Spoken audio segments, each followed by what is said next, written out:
week 1 of the quality of attention out of 6.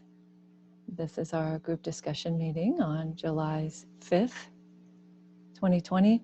And I'd like to begin by just recapping a little bit of the Dharma talk that was posted to this week's page. So our topic for this week is attention in activity. Attention in activity.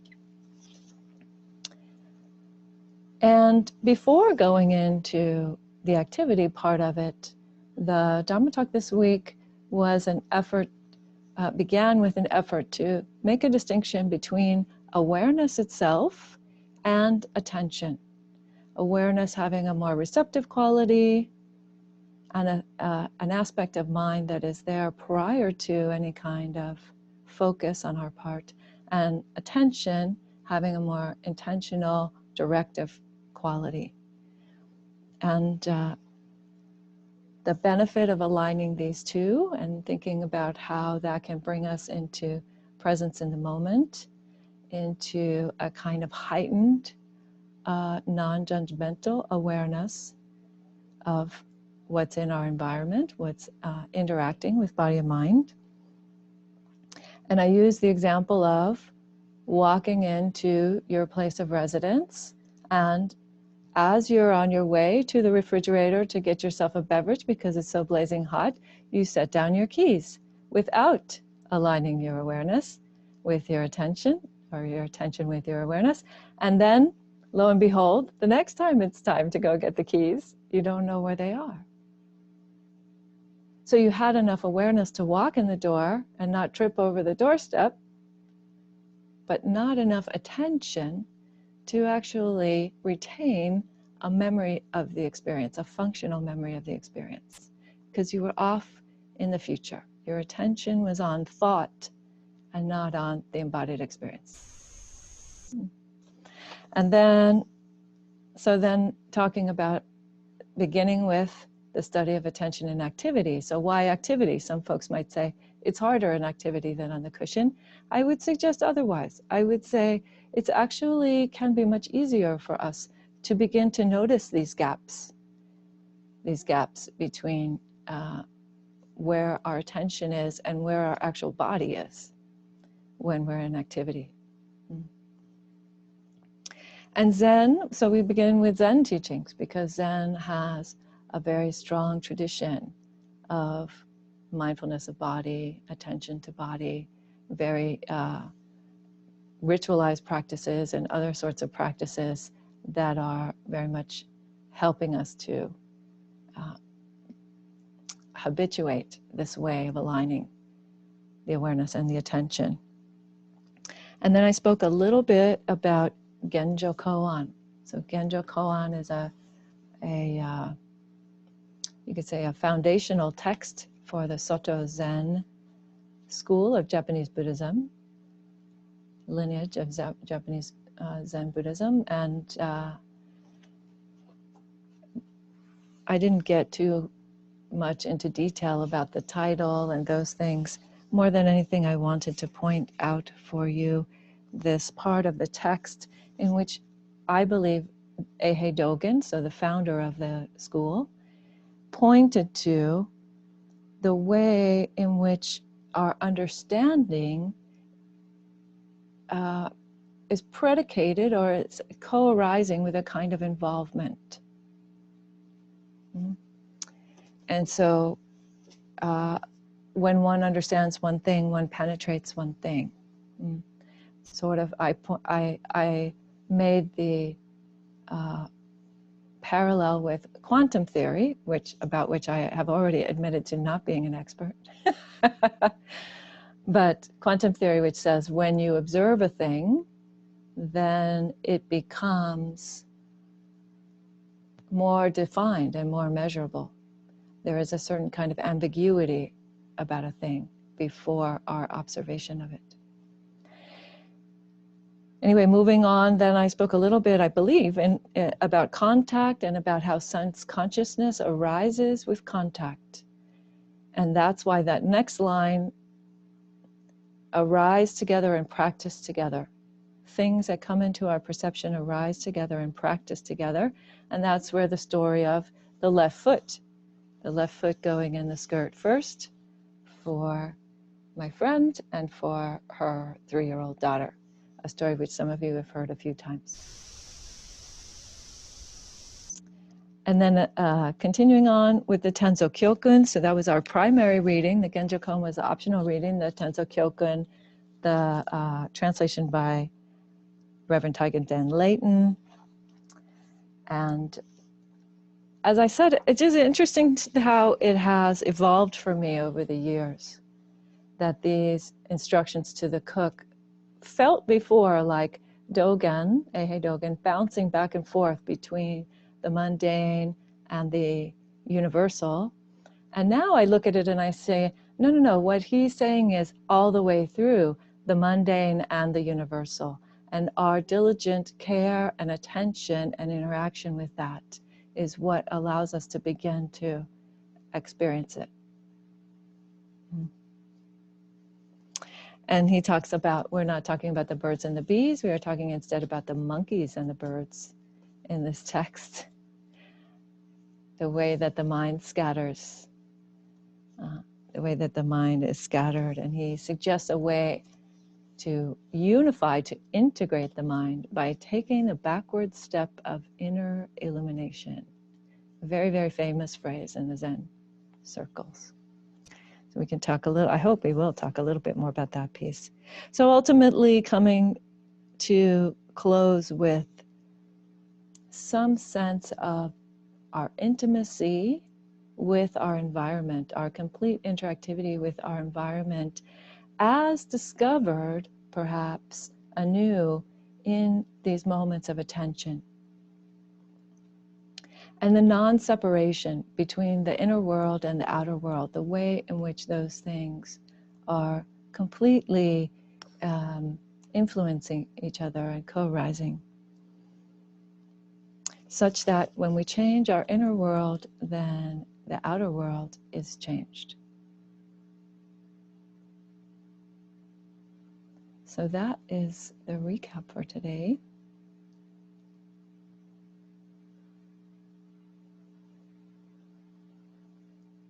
And now it's an opportunity for questions and comments. And I think what I'd like to do is, because how many do we have? We have 23 folks online and myself, 24. So with this number, what I would suggest is if you have a comment or a question, you could raise your hand, your biological hand, and wave it a little bit because it's sometimes hard to see, right?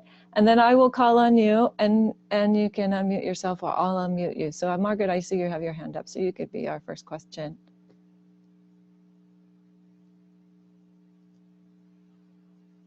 Oop.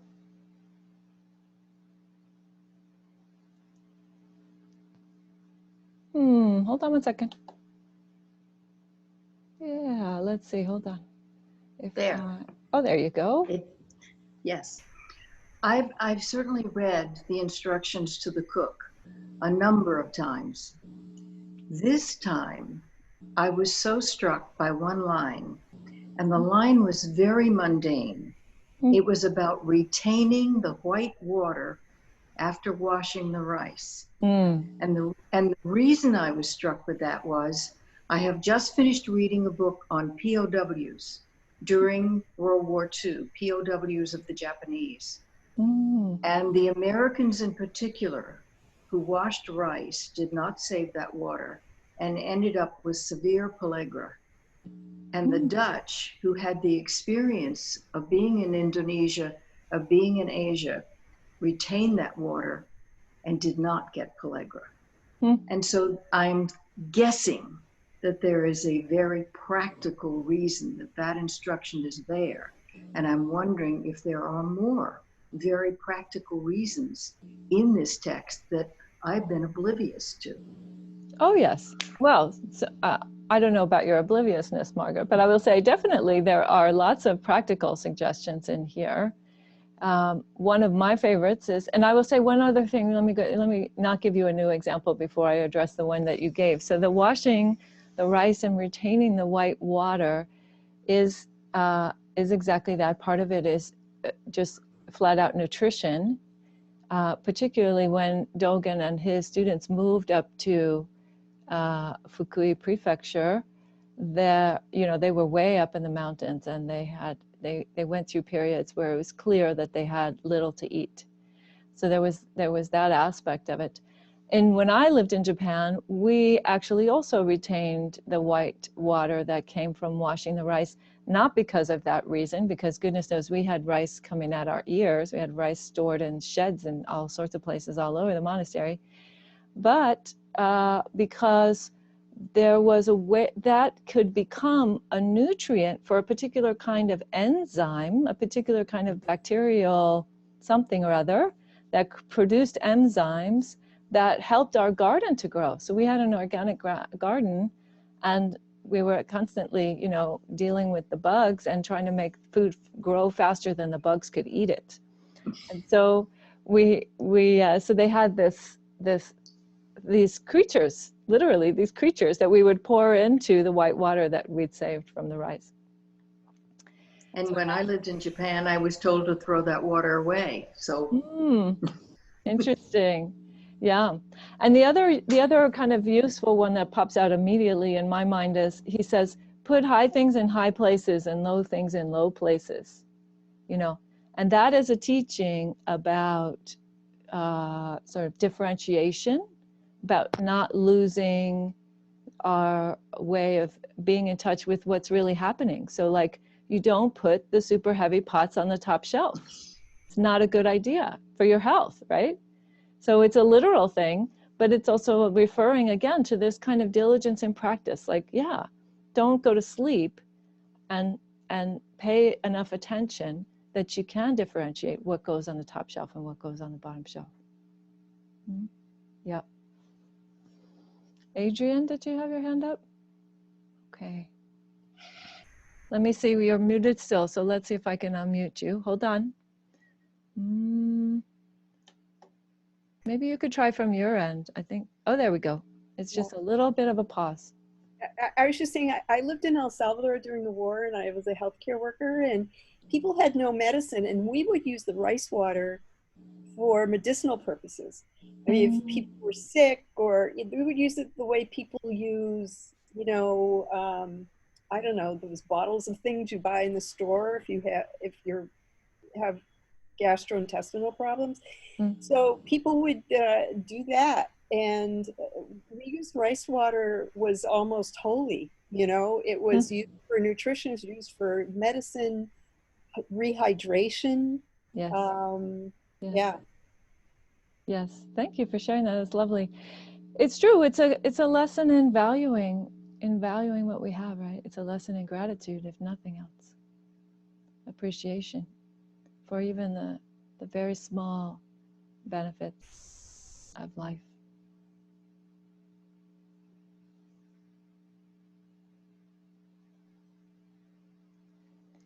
All right, let's see. I see Sue Taylor and Lydia, and I didn't see which one came first. So how about Lydia, you go first, and then after that, Sue.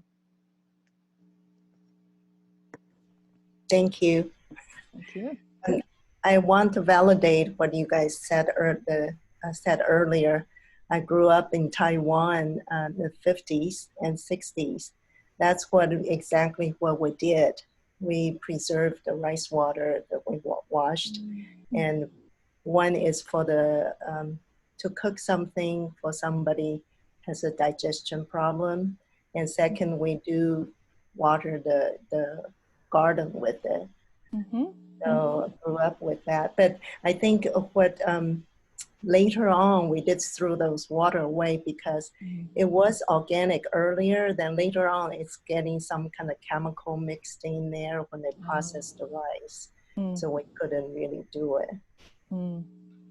But I have a question because this is the first time I studied the Zen.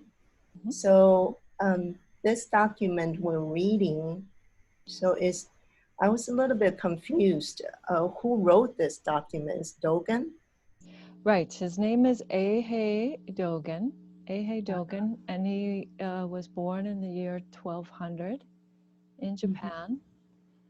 And his parents died when he was quite young. Both of his parents died when he was very young. So he went into the monastic life in Tendai tradition, which is a Japanese form of Vajrayana practice.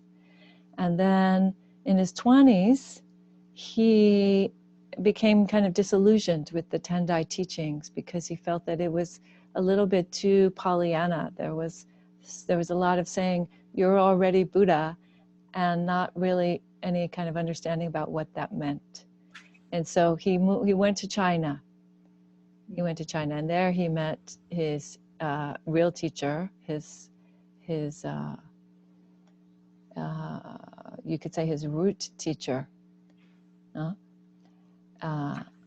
Rujing in China, and then was sent back by Rujing after some realization. Was sent back to Japan to begin a new tradition, to somehow start something new there in Japan. I see. So then, who is Zen and Shinji? Zen and Shingi is not a person, it's a text, it's another text. So he's referring, the Zen and Shingi is from the Chinese tradition. So he's referring back to his lineage ancestors, basically, in the Chinese tradition.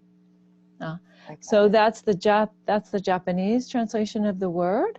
It would have been something Chan, something or other, because the way we would understand it today, because it was in Chinese. And I apologize that I don't know the Chinese title for it. Thank you. You're welcome. Okay, Sue? Let's see.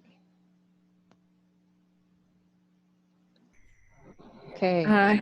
Yeah, thanks. It's my first time to read this. I found it so beautiful, and your talk especially remarkable. One part I wanted to ask you to expound a little bit about was a small part, but I found really mysterious, as for what is called the magnanimous mind. It is not biased or contentious. Could you talk a little bit more about what you perceive to be the magnanimous mind? Yes, that's a beautiful passage also, the three minds of Dogen. Well, so let me say this. There are various ways, let me get to that page and let's see. For those of you who have, if any of you have the book, we're talking about page 47 of this book, the Dogen's Pure Standards for the Zen Community. But it is at the end of the text that was provided on the week 1 class page as well. So, on all occasions begins the paragraph. On all occasions, shortly after there's a quote by an ancient. An ancient said, that would be the Chinese, Tang Dynasty Chinese, usually, in Dogen's mind. On all occasions when the temple administrators, heads of the departments, and the tenzo is the head of the kitchen, the head cook, are engaged in their work, they should maintain 3 minds: the joyful mind, the nurturing mind, and the magnanimous mind. Or it's sometimes called joyful mind, grandmotherly mind, and great mind. So what is great mind? What is great mind? Or magnanimous mind? I think this relates very directly to what Dogen is saying about taking the backward step and then finding ourselves integrated, finding ourselves completely interconnected with the whole. Not, and I want to be clear that we should be careful about this, because sometimes it gets spoken about as like we're all one. And I wouldn't suggest that that's the case. If I eat, it doesn't fill your belly. This is one of the main problems that we have in our society. It is more like saying, it's more like, I like to sometimes relate things to childhood songs, because I'm a mom, and it's more like the shoulder bone's connected to the arm bone, and the arm bone's connected to the other arm bone, and the other arm bone is connected to the wrist bone, and the wrist bone's connected to the hand bone, right? You find yourself within the particulars of your circumstances, this body and mind, expressing those universal principles. You are an expression of those universal principles of impermanence, interconnection, emptiness, non-self, unsatisfactoriness, unreliability, those principles. But the way that that is possible is because we are completely non-separate as well. We only arise on the basis of the things that are supportive. So what? Yeah. So a very poetic way. Thich Nhat Hanh often talks about this. He's a very revered Vietnamese Mahayana teacher, and he talks about this very poetically. And he says the flower is made up of non-flower elements. The flower is made up of sun, and it's made up of water, and it's made up of soil and bee pollen and all sorts of other things that went into it. So in the same way, we human beings, we are made up of all of the things with which we're interacting. So in the Theravada, the way that we hear about this is often through the elements, the four. We do the meditations on the 4 elements, or the 5 elements, or the 6 elements. So fire, water, let me start from earth, water, fire, air is usually the order that we do the meditations for the 4 elements as they appear in the Satipatthana, in the 4 foundations of mindfulness discourse by the Buddha, from the middle length discourses, number 10. So we look at the 4 elements, or we look at 5 or 6 elements, meaning including space and including consciousness as an element. That's always an interesting discussion. We could really go there. But the idea being that we observe the way in which those elements are here, and that there are elements external to us, those same elements external to us, and there's no substantial difference between those things. It's just a process of transformation. So magnanimous mind, or great mind, is the mind that has that level of perspective, that vastness of perspective.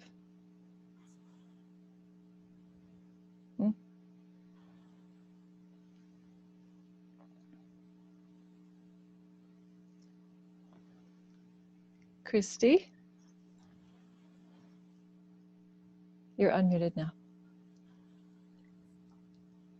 Thank you. I have not,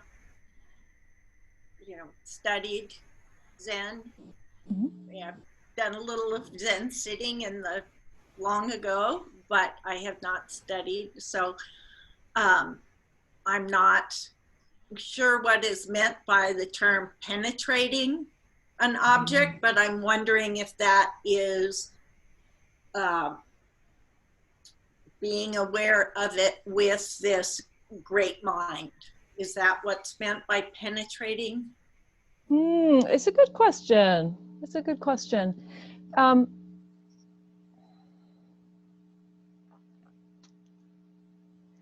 So here's the way I understand the penetrating.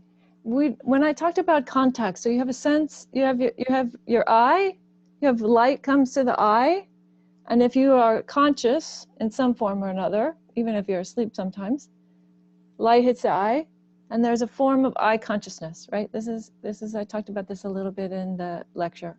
So consciousness, awareness, general awareness has this kind of wide open sky quality to it, or you could say if it's a wave, like a light, if it's a wave, then there's a little bit of like the eye style of wave comes. in that moment of contact. Am I making sense? Like a light wave, right? And you have a little bloop in the wave that's related to eye consciousness.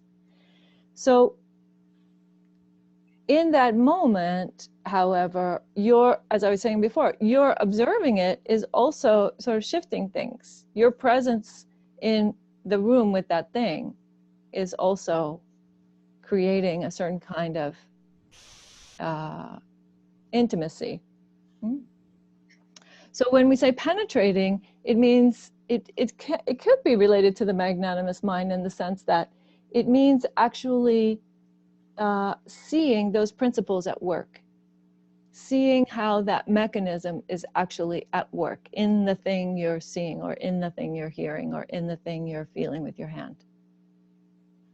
So the Buddha referred to this, or I think anyway, the most parallel reference to this kind of penetrating idea is what the Buddha referred to as kayena pusitva.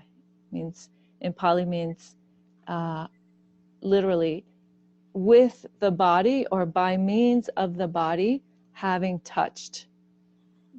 So it refers to a kind of visceral experience of the principles.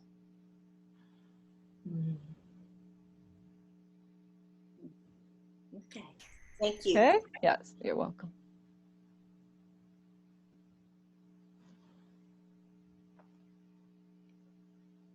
Yes, Jack, and then Karen.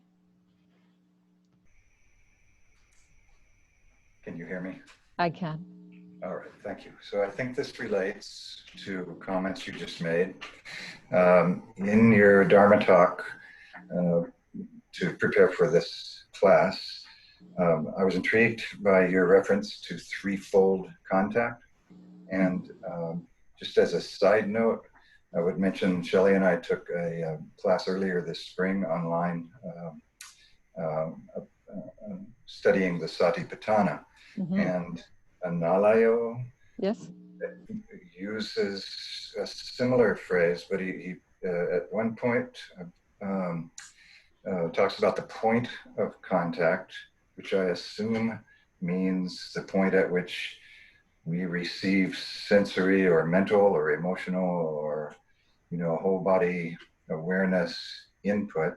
So my question is, when we become the witness, when we are aware of that point of contact, is that related to the stepping back? Well, so when you are, you can be aware of the point of contact without the stepping back. And again, if we look at like the keys, dropping the keys off at the door example, right? So there was a point of contact of you crossing the threshold into whatever your place of residence is, right? And you didn't trip over the stair. You had enough awareness that you were able to get in the door. So there's a physical activity there, right? And there's consciousness is receiving that physical activity to the extent that it's possible for you to do it. But you're not actually really paying attention to that. Your mind is off on your thought, right? Your mind is thinking about something else. So that you haven't done the step back yet, right? The step back is what occurred for the young lady who figured out that she put her left foot in the skirt first. That was the stepping back moment, right? So she had to be present before the moment of putting the foot in the skirt, and have enough attention on that moment that she could actually see the interaction. So that's the stepping back that Dogen's talking about. Dogen's talking about leaving enough space there, right? That you can actually be present for it, because most of the time we're just kind of glossing over it, or we're just letting it all wash over us, particularly in modern life, where we are, if we want to be, perpetually overstimulated, perpetually. So the stepping back is a practice that can happen with a kind of awareness about the movement. This is part of the reason why Zen has a lot of ritualized movement, right? That you can begin to observe very clearly, okay, and this is how it went. This is, the spoon goes here, and then the fork goes over there, and then, right? And you can see, am I willing to be present for that? Am I actually present enough for it that I'm doing it in the way I want to be doing it or not? Because sometimes it doesn't work out like that. When I was on the serving crew for the first time at San Francisco Zen Center, I was on the meal serving crew, and then my American teacher, Shosan Victoria Austin, asked me, well, how did it go? And I said, we were like the bad news bears of serving a meal. We were just really like having a very hard time actually getting the body and mind to do the thing that you think it's supposed to be doing in that moment, because we were rushed. You know, I anyway felt tremendously rushed. And it wasn't until I had some experience with it that I could do the stepping back well. So this is why also practice on the cushion is super helpful for the stepping back, right? Because sooner or later, we get tired of hearing all the chatter, or we get tired of paying attention to the chatter and being pushed and pulled around by the chatter and being identified with the chatter enough that we're willing to see the chatter as just that, to see the chatter as the clouds in the sky. You know? So then we can start to develop that mental habit of having enough space. Just a quick follow-up. So Sure. you would you say that stepping back is more of a practice than an insight? Yes, I think that stepping back is actually necessary for insight to begin to occur, but it's not insight itself. In fact, the Buddha said very clearly about the jhana states, for example, so it's extremely peaceful immersions of mind are great for bringing some focus and bringing some clarity and enabling the stepping back. But that's not the insight itself. That's just giving you a mind that's a good enough tool to make the insight. Yeah. Thanks. Mm-hmm. Thank you. Okay, Karen, you're up.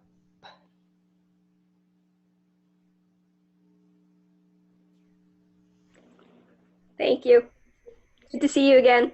Thank you. Good to see you too. It was in the Dhamma talk that you mentioned that all day and all night that things come and go in our minds, including our sleep. Can you explain like how mundane that might be? Because I notice when my mind is crazy, I don't sleep very well. But when my mind's calm as can be, I sleep so good. Mm-hmm. And do you feel that it's possible to completely shut off your thoughts? And is that a source of like space consciousness when you can shut your thoughts off completely? Where there's sort of like a switch where you literally have to put a switch to turn your thoughts on and turn your thoughts off. It is definitely possible to turn thoughts off and to become proficient enough at it that you can do it more or less at will. That's possible. Lots of people are practicing that way. And I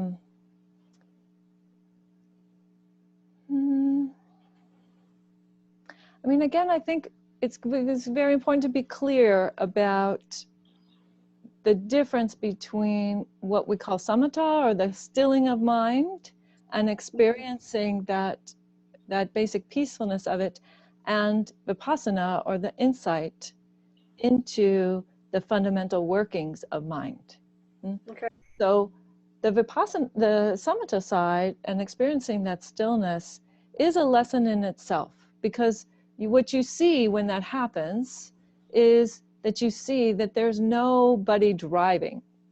There's no self required in order for these 6 sense functions to be doing what they're doing in the world, including the mind. There's no self required for that. You see it very clearly. But the thing is that even having seen that, there's still these mechanisms at work of the tendency to grasp at pleasant Vedana and reject unpleasant Vedana and ignore neutral Vedana. So Vedana is feeling tone, and we're going to do a whole session on that next week. But just to say, it's part of the 5 khandas or the 5 skandhas that I mentioned this week. Some of you have some experience with studying that.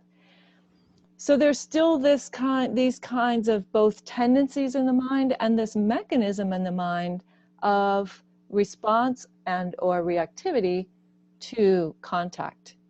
And that also needs to be unpacked. That's a separate process of unpacking, right?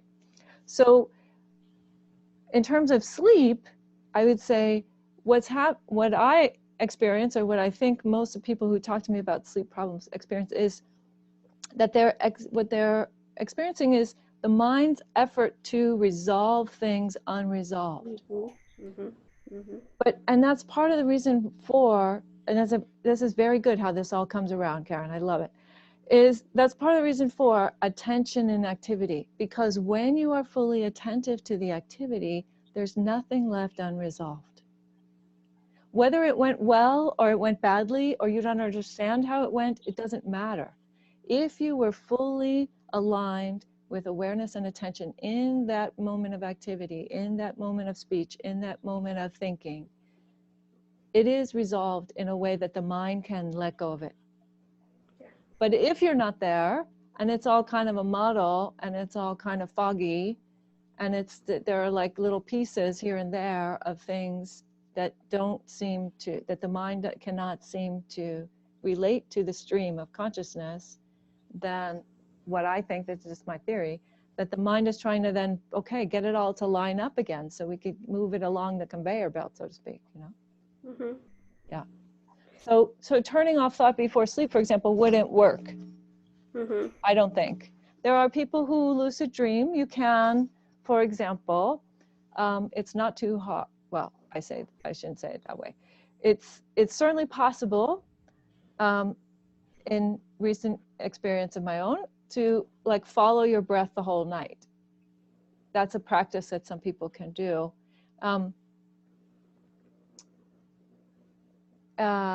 It's sort of like staying at a low level meditation the whole time, but it doesn't actually involve. I sleep pretty good now, but in the past, that's what I remember in the past. Why that I couldn't sleep was because my mind was having thoughts of either the past or the future. Yeah. But yeah. May I ask another question? May I ask another question? I don't see any other hands, so let's see. One following question. That's great. Do you think that actually everything manifests from the body and not really the mind? No, mind can relate to mind exclusively. I mean, this is actually one of the ways that we can get really, really off track, you know, like depression or psychosis, or just you know, being out of tune with the people we're around. It's mind relating to mind constantly, like thought relating to thought, relating to thought, relating to thought, and being less involved with the body. And again, when you go into the jhana state, so if you go into these kind of immersive states, the mind totally tunes out the body aspect, and it's just looking at thought and mind, and maybe a little bit of breath. So it's you know, the body is a vehicle, and it's manifesting something, it's showing you something, but yeah, that's the whole kit and caboodle. Okay. I think that's what I was getting at. It's like you feel something manifest in your body first, and then it comes out through the mind. Okay. Like simultaneously. Contact, right? So go back to the contact. You feel it in the body, but you know that you feel it in the body only because the contact with the consciousness and the sense organ and the sense object has all occurred. So external world, inner world, and sense organ all come together in that moment. That's the only way you know a contact. And that's why I sort of referred to, I think I did in the lecture, you know, when I was in the hospital as a chaplain, I learned that one of the ways one of the ways that some doctors would try to determine if somebody were dead is if you stimulate them in different parts of their sense organs, and you see that there's not a sort of mental reaction that we can gauge with our machinery. Right? Mm-hmm. Yeah. Okay. Thank you. Olivia.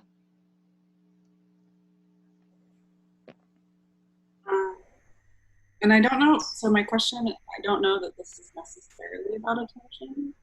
It's just that there's kind of a poem in here that struck me and I kept wondering about.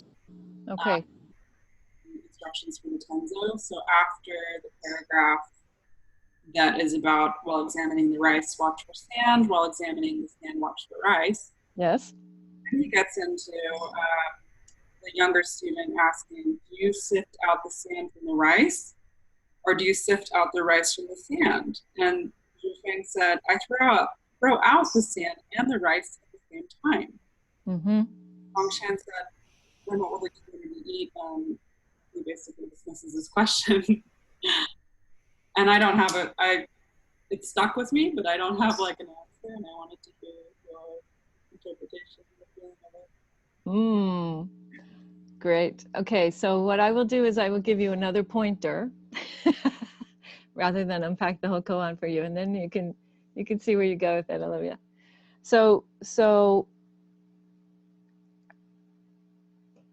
rice is the principles of reality, or rice represents awakened mind, you could say. Awake to the harmony of the principles with us, or us with the principles, or that, all of it, right? So that's rice. Sand is delusion. Sand is the stuff that gets in the way. Sand is our confusion about how things really work. Dukkha, you could also say. It's delusion, it's dukkha, it's ignorance, it's any number of those kinds of qualities. So Shui Feng says, I throw them both out. Meaning I don't get hung up on anything. But the teacher's response is, you can't eat, I don't get hung up on anything. Your belly will be quite hungry if that's the way you're going to live your life. Right? Meaning we need to make some kind of discernment. So what's the discernment that knows what to do with rice and knows what to do with sand? So that's why when he turns over the bowl, he's like doubling down on his response. He's doubling down on his answer. I just throw it all out. And his teacher is saying, no, you cannot live in the ether. You're a human being and with a body and a mind. So tell me what insight you've had into that. And he doesn't have one. He's just doubled down on his previous answer. And so that's why his teacher says, okay, someday there'll be a better teacher for you than me. That's what that last sentence means you'll be sent off to somebody else to try it again, which he did actually. And he did get it with the other teacher. And then he did come back actually to Dongshan.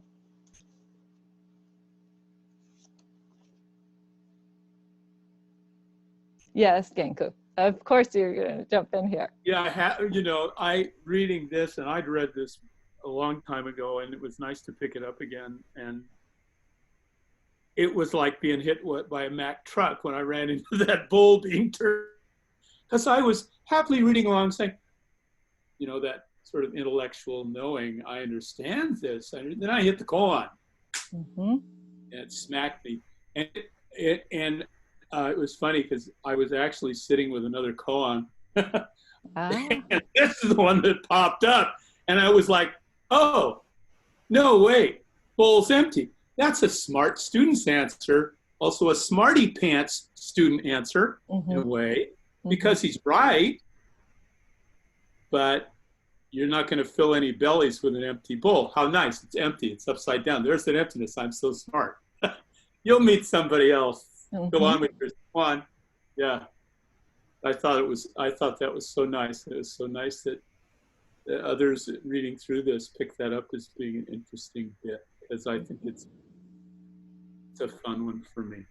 Great. Thank you for that. You're welcome. Thanks, Olivia. Thanks, Olivia.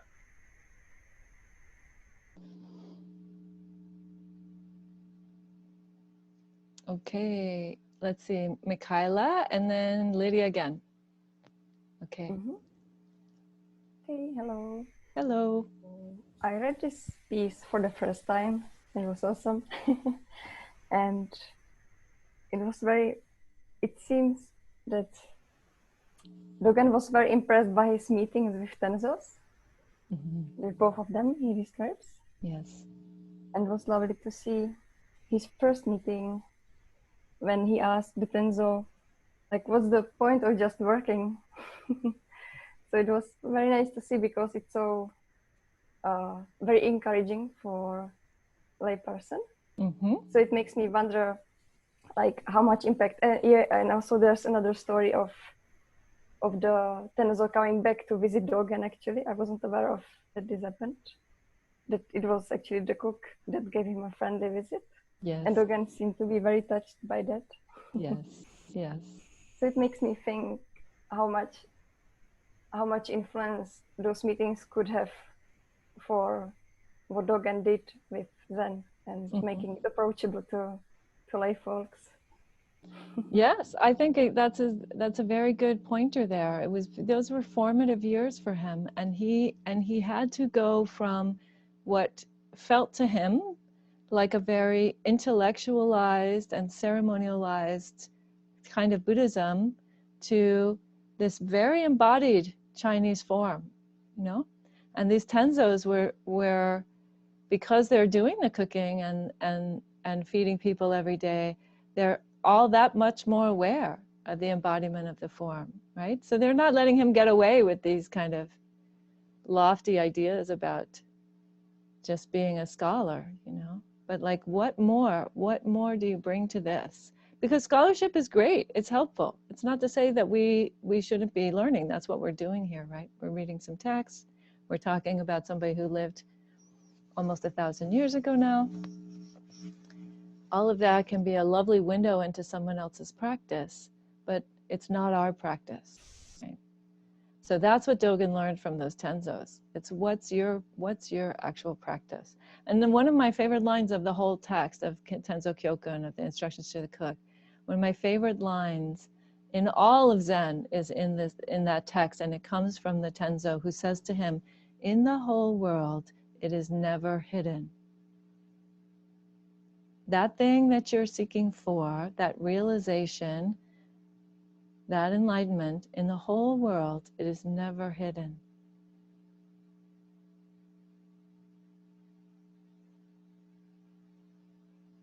Yeah. Okay, so I think Lydia had her hand up before, so we'll give Lydia one more question, and then Shelley. Okay, great. Where is that line? You said your favorite. Oh, let's see now. It's one of the Tenzo conversations, so it's going to be toward the back there. I will find out, Lydia, and I'll send it to you, okay? But it's definitely in the Tenzo conversations that come toward the end. Oh, here it is, right there. It's on page 42. And so it is, Dogen says, in the 7th month of the same year, I rested my monk staff at Tiantong Monastery. So just below that, you'll see that there's a dialogue between him and the Tenzo who tells him. Great, thank you. Inescapable. Thank you. Yes. I have a follow-up question between Q&A, you and Karen, talking about the thoughts. And I thought for our practice, for the Dharma practice, we can't control the thought coming. You know, probably we can control to a certain level. Then most of the time, thought just come freely. And our practice is not to cling on the thought. Just let it come, let it go. Let it come, let it go. So I'm a little bit confused. Is that our practice supposed to eliminate thoughts, trying to control the thoughts, or just let it come, let it go? So it's a good question, Lydia. My general response to that would be, it's impossible to control thought completely. That is a losing proposition. That said, it is possible for us to do practices which ignore thought and concentrate on other things to the extent that thought will stop by itself for some period of time. And that can be a very interesting thing to experience, to explore. Oh, well then what's left, right? Because we think of ourselves as being this commentator, you know, this Howard Cosell, some of you may know who that is. This commentator going to continual thread going through the mind, you know? We are identified with that to some extent. So when and if that stops, then to see, okay, well then what is it? What is it that's there when thought's not there? So that's one thing that can be done. But it's definitely, as I said earlier, it's a learning about, you could say, the way that mind and body function without your directive activity. But it is not in itself a penetrative insight that will lead to enlightenment. It's a tool, it's an excellent tool, and the Buddha talks about it over and over and over and over and over again in the suttas, the jhana states and the various forms of samadhi. But the insight itself is, again, is looking at, so it's, we could take it another step further besides just letting thought come and go, right? So the first factor of the 7 factors of awakening is mindfulness, is this way of bringing attention and awareness together with a kind of heightened energy to it, or a kind of heightened interest, non-judgmental, present in the moment. That's the first step. But the second step in the 7 factors is investigation, right? So we can look then, we can begin to have a look at what is the mechanism or the function or the process that is at work within the mind when thoughts arise. So thoughts are very useful in that way. And this is vipassana. This is the insight side of the house, right? Thoughts are very useful in that way because they're demonstrating for us exactly this, how this mechanism works of the interactivity between environment and body and mind and all of those things, but in a very specific way. So one thing that I want to just mention as an overview is each one of us is having our own individual unique experience. There's no question about it. Each one of us has a unique experience. This is why you have to do your own work. This is why somebody else cannot enlighten you, because you have your own completely unique set of karmic conditions. And this set of karmic conditions, whatever they are, good, bad, indifferent, this set of karmic conditions is expressing the universal principles. Because they can't be found anywhere else. They have to be found here and experienced. That's what the Buddha said. You have already everything you need to wake up right here in this body and mind. Because there's something also universal about all of our experience. So that's the part that Vipassana is attempting to get at. Not the specificity, right? The specificity is fine, it's doing what it's doing. But in the midst of that specificity, there are these universal principles. So the Buddha also said, the realization of impermanence, the perception, the visceral perception of impermanence is one of the highest practices we can do.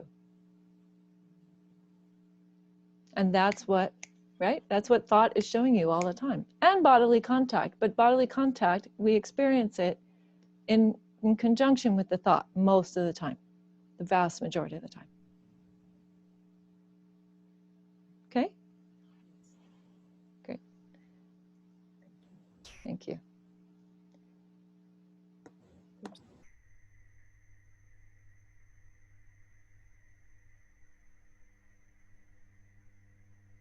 Well, let's see. So we have a few minutes left, maybe about 10 minutes. Yes, Shelley, your turn. Okay. So as I'm listening to this cook in this environment, And I just keep thinking about how we balance our own personal path, but how we have a responsibility to our fellow members of our Sangha and supporting each other. And the first feeling was the turning over the bowl and throwing out the rice in the sand was incredibly selfish. I thought, where is the heart? This person's in a kitchen. If you're in a kitchen and you're cooking, other people are the well-being of other people are connected to you. So this is a different environment in the Sangha as I know it. But I'm just wondering if there was also this sense of that person's being taught in some subtle way that you have a responsibility. You can't throw out just two prongs for me. You have a responsibility toward the community who are also on the path with you, and also you have to take responsibility for the hard work of investigation. To me, that wanting to throw the rice in the sand at is like, the work's too hard. I don't want to do it. That's my feeling from that passage. So I don't know in this environment what the responsibility is. We're going down to the mundane, taking care of everybody's body and well-being level. You know, I wonder what the teaching is here for. You can't turn the bowl over and turn your back. You're in the kitchen, you need to cook and help people. Yes, So that's definitely key, Shelley. I agree. That's definitely key, and that's, I think, why one of the reasons why Dongshan didn't accept his answer. You know, that's not good enough. That's not good enough, because what will people eat? He points very directly at what I hear you saying there. And then we also have to keep in mind that he starts, and in various points he touches on in the text, the practice benefit of nourishing other people, right? So there's also a deep teaching about the generosity of it, about nourishing self as being the person who nourishes others. Yeah? That kind of and that's where, so that part of it would be, I would say, maybe involved in the grandmotherly mind. So of the three minds, there's the joyful mind, there's the grandmotherly mind, and the great mind. And the grandmotherly mind is that one, right? Is the mind that understands our interconnection so deeply that it comes always from compassion. It comes always from a place of compassion. Not everybody, I would just want to say, not everybody had that experience of their grandmother, so I don't want to make a generalization. But I do think that that's the implication for Dogen, particularly after having lost his parents at a young age. Yeah. So do the hard work, indeed. Yeah. Okay. Are you complete, Shelley? All right. Genku? Just quickly, at the end of the instructions to the cook, Dogen goes on about the word great at some length. Somehow that's new to me. Could you say a word or two about that? Well, let's look at that. So he goes on about the word great. Oh, yes. And he says, yes. Yeah.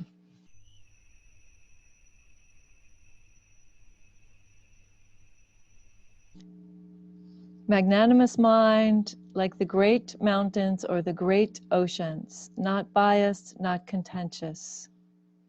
And then he gives various examples of people that he was inspired by: Guishan, Dongshan, the Tenzo of Jiashan. These are all, again, Tang Dynasty Chinese masters.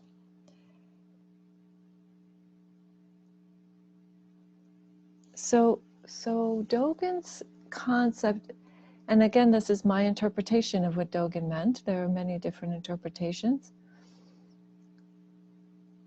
Dogen's idea of great, in my view, relates to a kind of equanimity about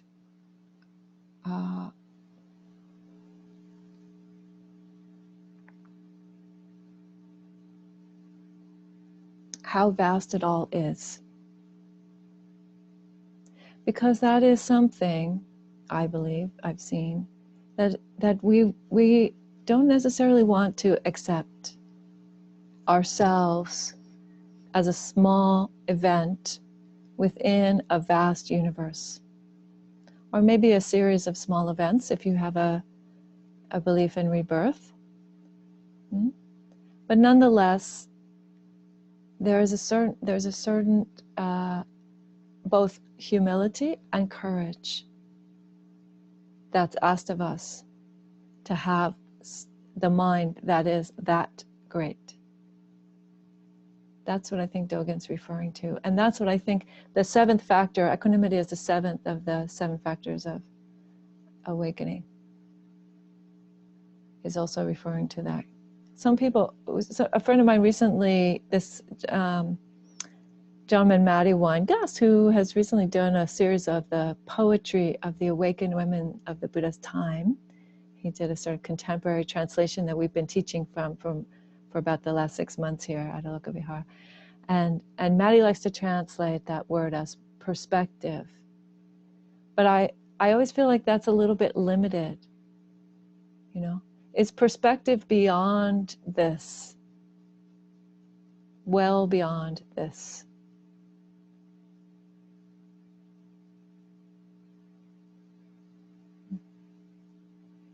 Yeah.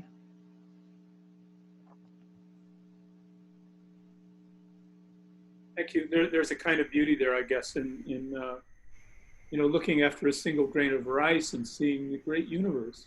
You know, so that's great.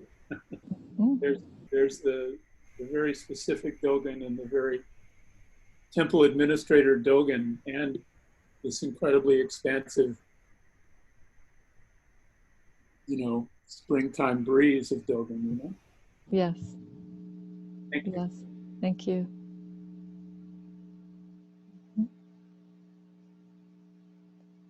So we have arrived at close to the end of our time here. Has anybody tried the practice of figuring out which foot you put in your skirt first? Or your shorts, or your pants, or your dress? Okay, I won't give it to you as homework, but I'm just saying. Just saying.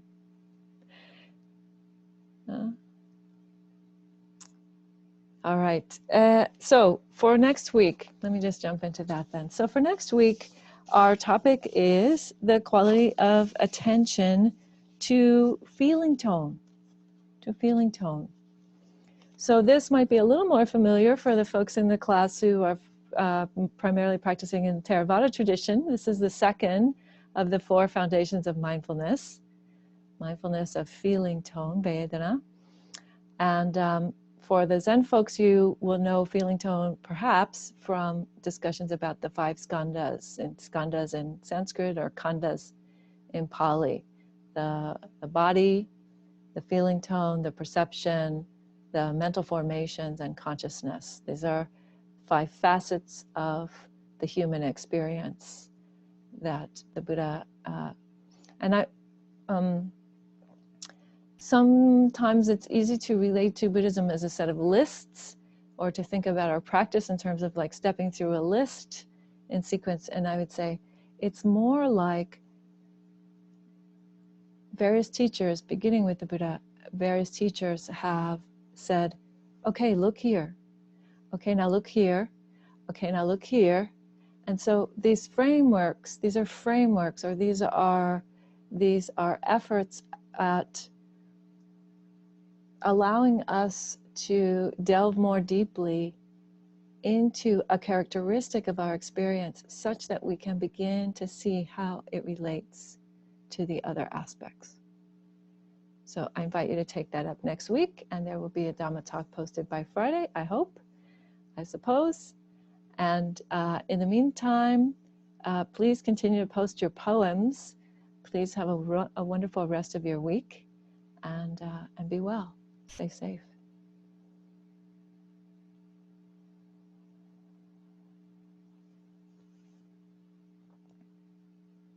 Bye-bye. Bye-bye. Thank you. Venerable, I have a question for you.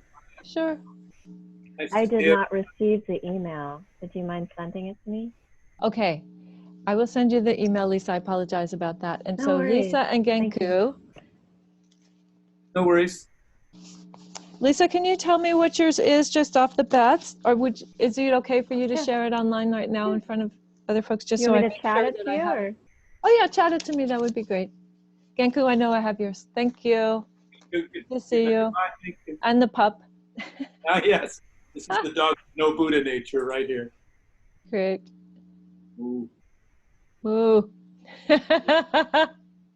Okay, Lisa, I have your email. Beautiful. Bye-bye.